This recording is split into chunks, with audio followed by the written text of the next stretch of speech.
Now the first thing I do is I will go to the truck. On top of the truck, right here where this pump is, there's a volume control valve, right? Pull that. And when you get to it, look at that little screen right there. I don't know if you can see, but there's a little bitty pieces of metal all over that. Toast. Replace the entire system, put a disaster kit on.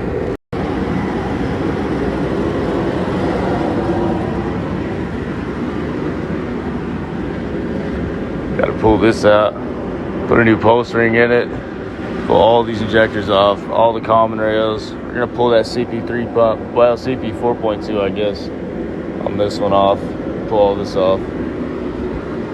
Okay, first thing, pull the fan clutch. I just pull the whole assembly, the whole deal. It's like 5 bolts. You can get to them through here, right there. Bam.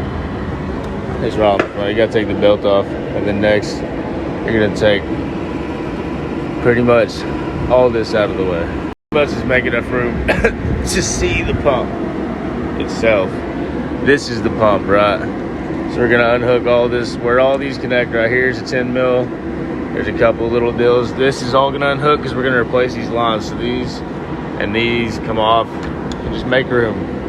Push it all forward. Now we're gonna take these lines and this splitter off, and then we're gonna take the front off and disassemble it.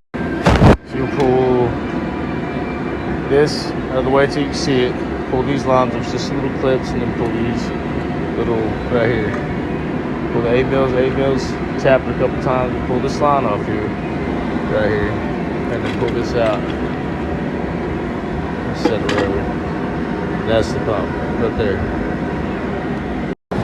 Well, when you see the pump, you just take the 3 bolts that hold the vacuum pump on right here. Take the bolt, well, put the 2 little dots on the bottom. Take that out, pop that fucker in, and pull it out. Now, since this was a cp4.2 failure, it went all through the system. So he's got to get, I already pulled the common rail off. We got the injectors coming off now. All this. Everything got to be replaced. Just like that.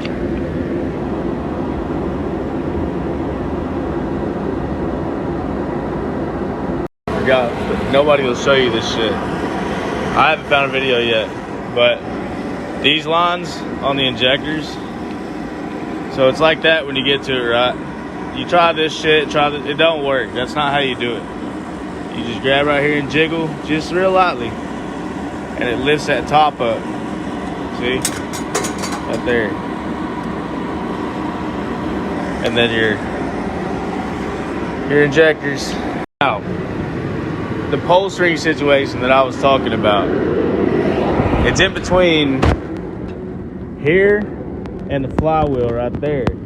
And the crank sensor's right here, and it detects a signal off of that pulse ring. Now, this one's missing. It's gone. That's the problem. It's not timed right. The fuel injection system needs to be rebuilt too, but this guy went in here and fucked this up. Now, I have a parts motor, and I just pulled the real one off of it. This is what was in it.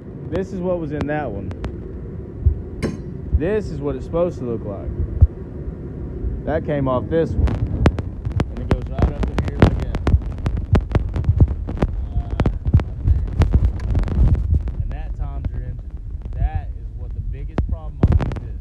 This sensor, this pigtail, that pulse ring, and then the fuel injection system. Well, here it is.